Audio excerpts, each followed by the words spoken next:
Hello students, कैसे हैं आप लोग? आई होप आप लोगों की पढ़ाई अच्छी चल रही होगी। देखिए, आज हम लोग इम्पॉर्टेंट योजना परियोजना के बारे में पढ़ने वाले हैं और बाकी के करंट अफेयर्स भी आज कवर करेंगे।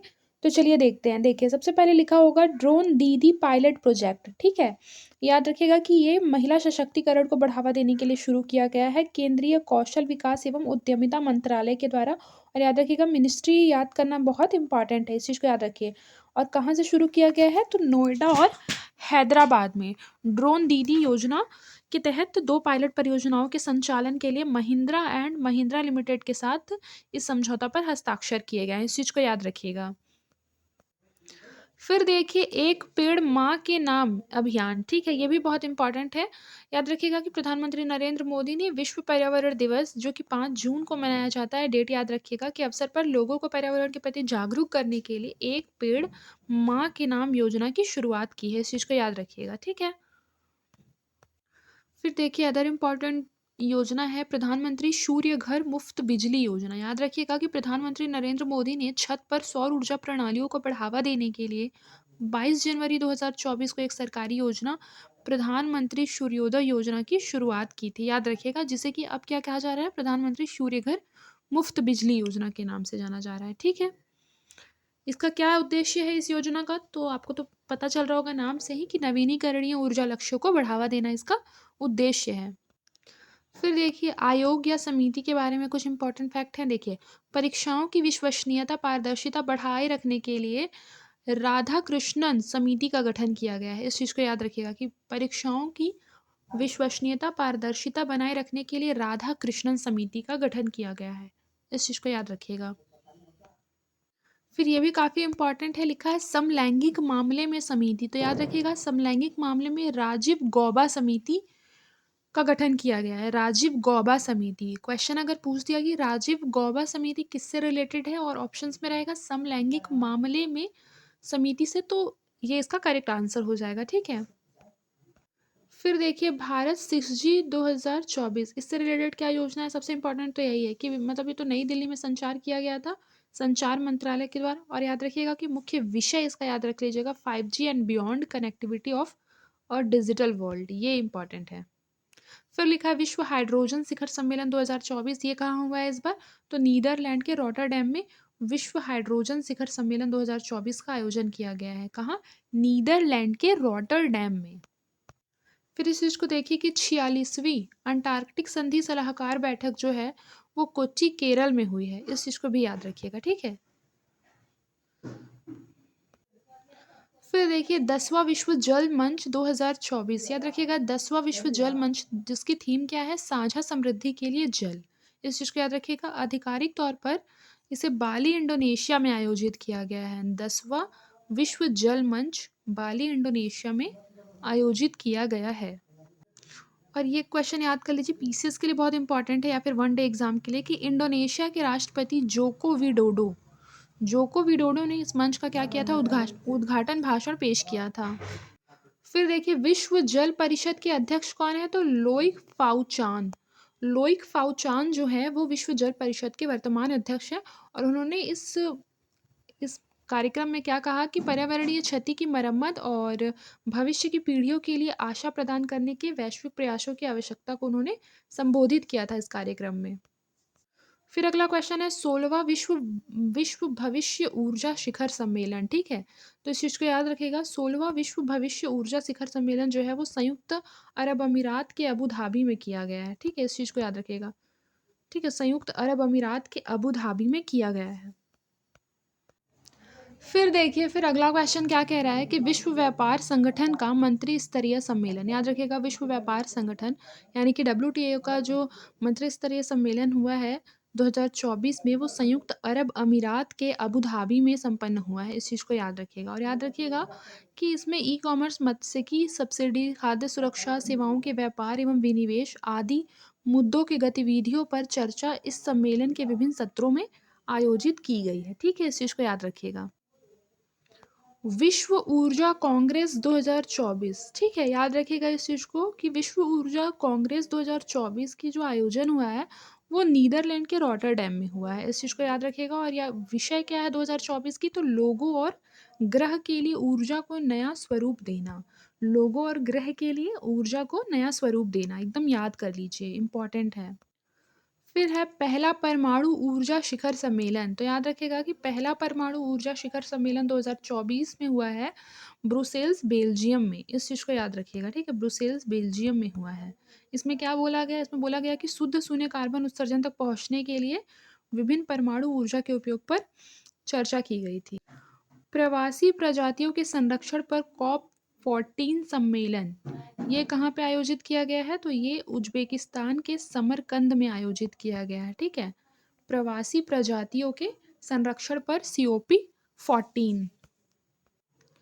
फिर देखिए दूसरा अंतर्राष्ट्रीय आयुष सम्मेलन 2024। इस चीज़ को याद रखिएगा कि जो दूसरा अंतर्राष्ट्रीय आयुष सम्मेलन 2024 है, वो कहाँ आयोजित किया गया है? तो वो दुबई में आयोजित किया गया है और इसका मुख्य विषय क्या है? गैर संचारी जीर्ण रोग आयुष के माध्यम से रोकथाम एवं प्रबंधन, ठीक है?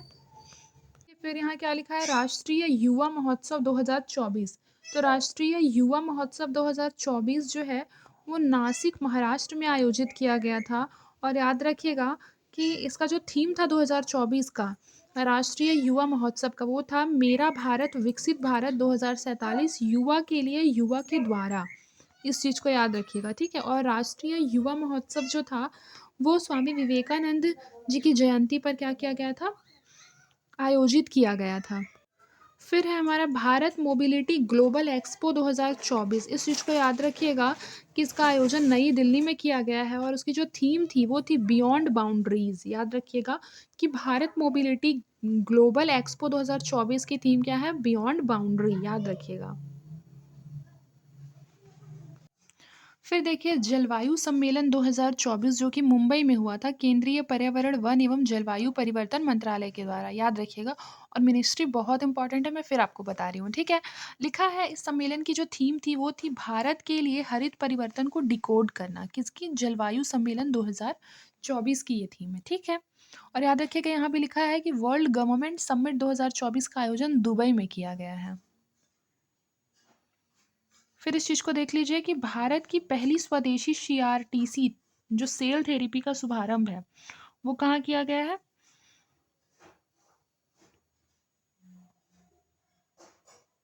ये किया गया है IIT बॉम्बे के द्वारा, ठीक है? फिर लिखा है ये रॉन्ग है, ये होगा IIT बॉम्बे और TCS भारत का पहला क्वांटम डायमंड माइक्रोचिप बनाने वाले हैं। इस चीज़ को याद रखिएगा, ठीक है? फिर ये याद रखिएगा कि टोक्यो विश्वविद्यालय ने चिली में दुनिया का सबसे ऊंचा वेधशाला का उद्घाटन किया है। टोक्यो विश्वविद्यालय ने अटाकामा वेधशाला का उद्घाटन किया है, ठीक है? ये दुनिया का सबसे ऊंचा वेधशाला है, ठीक है? क्या नाम है इसका? अटाकामा वेधशाला, जो कि कहाँ पर है? चिली में है, ठीक है? इस चीज़ को याद रखिएगा। और यहाँ पे एक चीज़ देख लीजिए कि जिसे दुनिया की सबसे ऊंची वेधशाला होने के लिए गिनीज वर्ल्ड रिकॉर्ड में क्या किया गया है? सम्मानित किया गया है। फिर यहाँ पे देखिए दुनिया का पहला 100% बायोडिग्रेडेबल पेन, ठीक है? तो इस चीज़ को याद रखिएगा कि भारत में दुनिया का सबसे पहला 100% बायोडिग्रेडेबल पेन को लॉन्च कर दिया गया है। और इसमें याद रखिए कि इसमें गैर विषाक्त स्याही पुनर्नवीनीकृत कागज से बनी रिफिल का उपयोग किया जाता है। और यह पेन नई दिल्ली के सौरभ एच मेहता द्वारा लॉन्च किया गया है, सौरभ एच मेहता के द्वारा, ठीक है? इस चीज़ को याद रखिएगा। फिर देखिए दुनिया की पहली ट्रांसपेरेंट स्मार्ट टीवी। तो इस चीज़ को याद रखिएगा कि अमेरिका के लॉस वेगास में साल का सबसे बड़ा tech event consumer electronic show आयोजित किया गया था और इस इवेंट में दुनिया का पहला ट्रांसपेरेंट OLED डिस्प्ले टीवी प्रदर्शित किया गया है, ठीक है? फिर ये देखिए IIT कानपुर के द्वारा देश की पहली hyper velocity expansion tunnel test सुविधा का विकास किया गया है।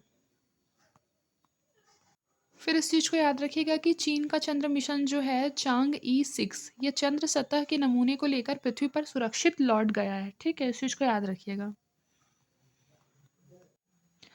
फिर देखिए कि यह चीन का क्या है? पहला ही प्रयास है जिसमें चीन अब दुनिया का सबसे पहला ऐसा देश बन गया है जिसमें कि चंद्रमा के दूरस्थ हिस्से पर यान की है और सफल लैंडिंग करा के वहाँ के नमूने को पृथ्वी पर वापस लाया है, ठीक है? याद रखिएगा। और चांग E6 मिशन के लैंडर पर फ्रांस, इटली और यूरोपीय अंतरिक्ष एजेंसी के भी कुछ उपकरण तैनात हैं, जबकि ऑर्बिटर पर पाकिस्तान के पेलोड को भी स्थापित किया गया है। इस चीज़ को याद रखिएगा, क्योंकि अगर ये स्टेटमेंट बना के अगर आ गया ना, तो हमें लगेगा कि नहीं, गलत है, चाइना का है। तो ऐसा हो सकता है कि उसने ही स्वदेशी रूप से सब चीज़ों को विकसित किया है, लेकिन ऐसा नहीं है। ठीक है। अग्निकुल कॉस्मोस द्वारा अग्नि बाण रॉकेट का सफल परीक्षण। याद रखिएगा कि अंतरिक्ष स्टार्टअप अग्निकुल कॉस्मोस ने देश के पहले निजी लॉन्च पैड से दुनिया के पहले सिंगल पीस स्वदेशी 3D printed semi cryogenic rocket अग्नि बाण का सफल प्रक्षेपण करके इतिहास रच दिया है। याद रखिएगा कि निजी स्टार्टअप स्काई रूट एरोस्पेस के बाद चेन्नई की अग्निकुल कॉस्मोस यह सफलता प्राप्त करने वाली दूसरी कंपनी बन गई है। फिर है, नासा ने प्री फायर मिशन के तहत छोटा जलवायु उपग्रह लॉन्च किया। याद रखिएगा, नासा ने प्री फायर मिशन के तहत छोटा जलवायु उपग्रह लॉन्च किया है। इस चीज़ को याद रखिएगा। ठीक है।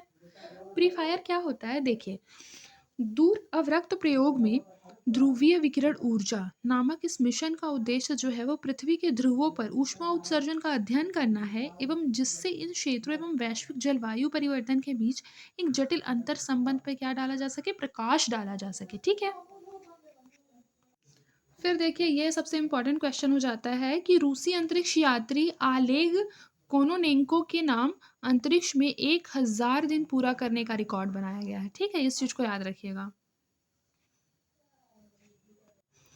फिर देखिए, नासा की पहली चंद्र रेलवे प्रणाली जिसका नाम है फ्लोट, ये हाल ही में अमेरिकी अंतरिक्ष एजेंसी नासा ने पहली चंद्र रेलवे प्रणाली के निर्माण की अपनी महत्वाकांक्षा योजना का अनावरण किया है, जिसे कि क्या कहा जा रहा है, फ्लोट के रूप में जाना जाता है। ठीक है। फिर देखिए, फिर अगला क्वेश्चन है, जर्मनी में मोम की ऊर्जा से रॉकेट का सफल प्रक्षेपण। ठीक है। याद रखिएगा कि जर्मन कंपनी हाई इम्पल्स के द्वारा दक्षिणी ऑस्ट्रेलिया में कुनिब्बा प्रक्षेपण स्थल से मोमबत्ती वाले मोम की ऊर्जा से रॉकेट का सफल प्रक्षेपण किया गया है। इस चीज को याद रखिएगा। SR-75 नामक रॉकेट में ऊर्जा के लिए पैराफीन अर्थात मोमबत्ती के मोम एवं तरल ऑक्सीजन का प्रयोग किया गया है। ठीक है, इस चीज को याद रखिएगा। फिर देखिए, इसरो ने रॉकेट इंजनों के लिए हल्के कार्बन नोजल को विकसित किया है, जो कि इसरो के अनुसार रॉकेट इंजनों के लिए नोजल को विकसित करना रॉकेट इंजन प्रौद्योगिकी में एक बड़ी उपलब्धि के रूप में सामने आया है। फिर ये क्वेश्चन तो इस साल के लिए बहुत इंपॉर्टेंट है कि गोपी थोटाकुरा जो है वो अंतरिक्ष में जाने वाले दूसरे भारतीय एवं पहले अंतरिक्ष पर्यटक बने हैं। ठीक है, ये काफ़ी इंपॉर्टेंट है, इस चीज़ को याद रखिएगा। और ये भी याद रखिएगा कि उन्हें अमेज़न के संस्थापक जेफ बेजोस के ब्लू ओरिजिन से NS-25 मिशन के लिए 6 सदस्यों में से एक चुना गया था। फिर अगला क्वेश्चन देख लीजिए कि पाकिस्तान द्वारा फतह 2 रॉकेट प्रणाली का सफल प्रक्षेपण किया गया है 2024 में। ठीक है, पाकिस्तान द्वारा, याद रखिएगा इस चीज़ को। अगर आ गया कि फतह 2 रॉकेट प्रणाली किसके द्वारा सफल प्रक्षेपित किया गया है, अगर ऑप्शन में पाकिस्तान, ईरान, इस तरह के ऑप्शंस रहेंगे तो आप कंफ्यूज हो जाएंगे, इसलिए इस चीज़ को याद रखिएगा। फिर ये इंपॉर्टेंट बहुत ज़्यादा है, इस चीज़ को देख लीजिए कि चंद्रयान 3 के लैंडिंग स्थल को शिव शक्ति के रूप में मंजूरी दी गई है। ठीक है, इस चीज़ को याद रखिएगा। फिर अगला क्वेश्चन है कि दक्षिण कोरिया ने अपनी पहली अंतरिक्ष एजेंसी शुरू की है, इस चीज़ को याद रखिएगा, जिसका नाम क्या है, कोरिया एरोस्पेस एडमिनिस्ट्रेशन, कासा।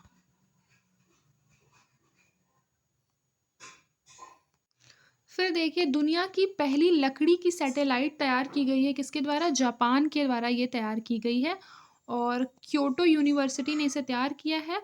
और लकड़ी काटने वाली जो कंपनी है वो है सुमितोमो फॉरेस्ट्री। ठीक है, और इन्हीं के वैज्ञानिकों ने मिलकर इसे बनाया है, और इसका नाम क्या है, लिग्नोसैट। लिग्नोसैट के नाम इस सैटेलाइट को मैग्नोलिया लकड़ी से तैयार किया गया है, इस चीज़ को भी याद रखिएगा, और लिग्नोसैट नाम दिया है। ठीक है, लिग्नोसैट इस सैटेलाइट का नाम है, और मैग्नेलिया लकड़ी से इसे तैयार किया गया है। फिर देखिए, जापान जो है वो चंद्रमा पर सॉफ्ट लैंडिंग करने वाला दुनिया का 5वां देश बन गया है, इस चीज़ को याद रखिएगा। ठीक है। फिर देखिए, फिर हमारा अगला क्वेश्चन है, आदित्य L1 मिशन का सफलतापूर्वक स्थापित किया गया है, ठीक है। देखिए, सबसे पहले क्या लिखा हुआ है कि इसरो ने सूर्य मिशन आदित्य L1 को लैग्रेंज पॉइंट 1 की हेलो ऑर्बिट में सफलतापूर्वक स्थापित किया है। याद रखिएगा, हेलो ऑर्बिट भी याद रखना है और लैग्रेंज पॉइंट 1 भी याद रखना है, ठीक है। इस चीज़ को याद रखिएगा। और किसके द्वारा किया गया है, तो PSLV C57 के द्वारा इसको स्थापित किया गया है और यह मिशन लगभग 5 वर्ष की अवधि के लिए है। फिर क्या लिखा हुआ है, फिर देखिए DRDO के द्वारा रुद्र M2 मिसाइल का सफल प्रक्षेपण किया गया है। इस चीज़ को याद रखिएगा, ठीक है। DRDO के द्वारा, नाम क्या है, रुद्र M2 मिसाइल, ठीक है। और ये उड़ीसा के तट से वायुसेना के सुखोई 30 MKI विमान से इसका सफल परीक्षण किया गया है, सुखोई 30 से। फिर ये भी इम्पॉर्टेंट हो जाता है INS जटायु। इस चीज़ को याद रखिएगा कि हिंद महासागर में भारत की नौसैनिक पहुंच एवं संचालन क्षमता में वृद्धि के उद्देश्य से नौसेना का एक नया अड्डा लक्षद्वीप में स्थापित किया गया है, जिसे INS जटायु नाम दिया गया है। और याद रखिएगा कि जो INS जटायु है वे लक्षद्वीप में दूसरा नौसैनिक अड्डा है, ठीक है। INS जटायु जो है, इससे क्वेश्चन बनाया जा सकता है अगर स्टेटमेंट में आ गया कि INS जटायु जो है वो लक्षद्वीप का पहला नौसैनिक अड्डा है, तो ये गलत हो जाएगा क्योंकि INS जटायु दूसरा नौसैनिक अड्डा है। इससे पूर्व कवरती में नौसैनिक अड्डा बनाया जा चुका था INS द्वीप रक्षक, जिसका नाम है, ठीक है। इस चीज़ को याद रखिएगा।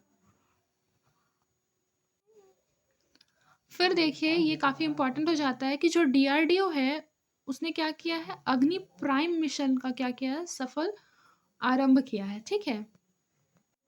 और याद रखिएगा कि अग्नि प्राइम मिसाइल जो है वो सरफेस टू सरफेस यानी सतह से सतह पर मार करने वाली मिसाइल है। और याद रखिएगा कि अग्नि प्राइम जो है वो बैलिस्टिक मिसाइल है, इस चीज़ को भी याद रखिएगा। और याद रखिएगा बैलिस्टिक मिसाइल कौन सी होती है, जो इस तरह से वार करती है, ठीक है। और क्रूज मिसाइल सीधे वार करती है। इस चीज़ को याद रखिए कि दृष्टि 10 जो यहाँ दिया हुआ है वो भारत का पहला स्वदेश निर्मित मानव रहित हवाई यान है और इसे अडानी डिफेंस एंड एरोस्पेस के द्वारा क्या किया गया, विकसित किया गया है। इस चीज़ को याद रखिएगा। और ये भी याद रखिएगा कि 36 घंटे तक कार्य करने में सक्षम है और इसकी पेलोड क्षमता जो है वो 450 किलोग्राम है। इस चीज़ को भी याद रखिएगा। और इस चीज़ को याद रखिएगा कि INS चीता, गुलदार और कुंभीर को सेवा से मुक्त किया गया है, जो कि कहाँ पे थी, अंडमान एवं निकोबार में, ठीक है। वहाँ पर आयोजित एक समारोह हुआ था, कब, 12 जनवरी 2024 को, ठीक है। तो याद रखिएगा कि 12 जनवरी 2024 को जो भारतीय नौसेना जहाज़ों का एक समारोह हुआ था, उसमें INS चीता, INS गुलदार और INS कुंभीर को एक साथ ही क्या कर दिया गया, सेवा मुक्त कर दिया गया था। और ये क्वेश्चन आ सकता है कि वर्तमान में किसे सेवा मुक्त कर दिया गया है नौसेना जहाज़ों में, ठीक है। तो ऑप्शंस दिए होंगे तो उसमें याद रखिएगा चीता, गुलदार और कुंभीर को, ठीक है। फिर देखिए, फिर अगला क्वेश्चन क्या दिया हुआ है, अगला क्वेश्चन है कि आकाश एवं NG मिसाइल का सफल परीक्षण किया गया है। किसने, तो DRDO ने किया है। इस चीज़ को याद रखिएगा। आकाश NG मिसाइल, नाम क्या है, आकाश NG मिसाइल, DRDO के द्वारा, ठीक है। ये सतह से हवा मतलब सरफेस टू एयर के लिए है, ठीक है। फिर देखिए असॉल्ट राइफल उग्रम, नाम क्या है, उग्रम, किसके द्वारा लॉन्च की गई है, DRDO के द्वारा। आकाश NG मिसाइल भी उग्रम के द्वारा, और आकाश NG मिसाइल भी DRDO के द्वारा और उग्रम मिसाइल भी DRDO के द्वारा लॉन्च की गई है। इस चीज़ को याद रखिएगा। आज के लिए बस इतना ही, मिलते हैं नेक्स्ट क्लास में। तब तक के लिए अपना ख्याल रखिए और मन लगाकर पढ़ाई करते रहिए। याद रखिएगा नेक्स्ट क्लास में हम लोग यहाँ से शुरू करेंगे, ठीक है।